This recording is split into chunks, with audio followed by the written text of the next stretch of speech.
His neuropathy is so bad in his feet that he can't walk. After a couple hours, he is just, he's done for the day. You know, he compares it to walking across the desert barefoot in the middle of summer. And at first, after it first started, we were like, scared shitless that Anybody was going to find out. it takes a lot of guts for her to come out and after 20 Oh years. yeah, I've had AIDS for 20 years, didn't you know? Nobody knew. Now everybody knows, and I figured, well, shit, that'll be, the last I'll ever see of my family again. And actually, it's worked out just the opposite. They've been very, very supportive. If anything, our family has, or my family, has given us more support than a lot of our so-called friends. And we went to a couple of dispensaries over a period of a couple of months and went, well, this might work. Yeah, but it's awfully expensive buying, $55 for an eighth or whatever they were charging us. Plus the mileage. There's nothing close to us. There's nothing in Escondido. There's nothing in El Cajon. There's nothing in Ramona. It was like, we had to go all the way out to Mission Gorge Road. It was about the closest one for us. So I started, Googling where I could get some seeds. I'll just grow my own. And that's how it started.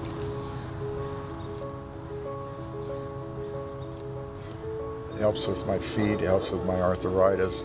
It makes me sleep like a baby. I don't know if I'm still snoring like a horse, but it doesn't matter. And, she... With me, it's mainly the weight. Keep the weight on me. I was up to 145.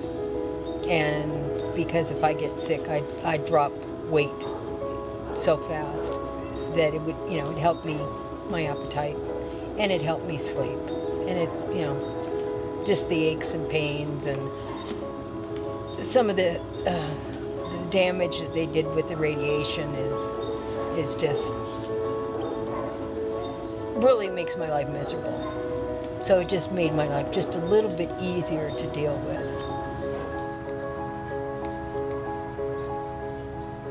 I come around the corner of this bamboo that I had going, and there's like 4 or 5 guys in brown uniforms with guns pointed at me.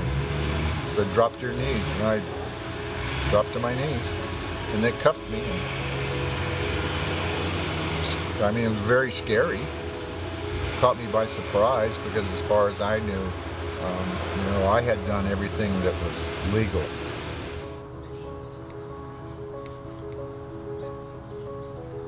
I walk out and there's like 4 guys, guns drawn, come over here, handcuffed me. And I looked over and I could see him already handcuffed. And they were asking, who else is here? Where's everybody else? And I'm going, there isn't anybody else. And they're over there, they started to, like they were gonna beat down the sliding glass door. And I said, there's nobody in there. Well, who else is here? I said, nobody. And he starts yelling at me, and I said, well, he's right there. Well, you said nobody else was here. I said, well, I just saw him, And I'm seeing guys everywhere. They're like ants. Just like little ants everywhere. And there was trucks lined up all the way down the road, down the driveway, all these empty trucks and cop cars, and it was really surreal. It was like, for our couple little plants, you're bringing this whole army onto my property. They handcuffed us and they said, we're not going to arrest you. He said in court the reason he didn't was because he felt sorry for us. We were too sick. He didn't want to take us in. And then everything just dropped, They left, and took everything with them, and everything, we didn't hear from them till it was almost 3 months. A lot of PTSD. I freak out when I hear helicopters going over. I hear people walking around my property at night that aren't there. I used to feel safe just walking around out here at any time of the day or night, and once the sun goes down, I don't go outside. None of it makes any sense. They pass a law, and then they come and raid you and drag you through this. We've been at this for a year, and it's cost us a lot, emotionally, physically, monetarily. Yeah, what do we plan for? We can't make any plans because we don't know what's going to happen to us. So you just sort of, you get a bad attitude. And what we were doing wasn't hurting anybody.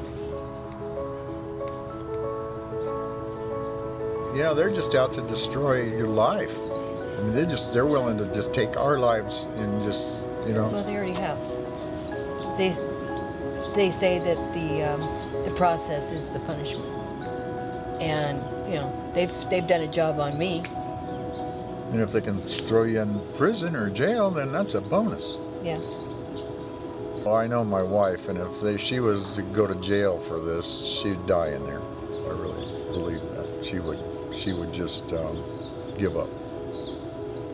She can't handle stress at all, and that would just about do it.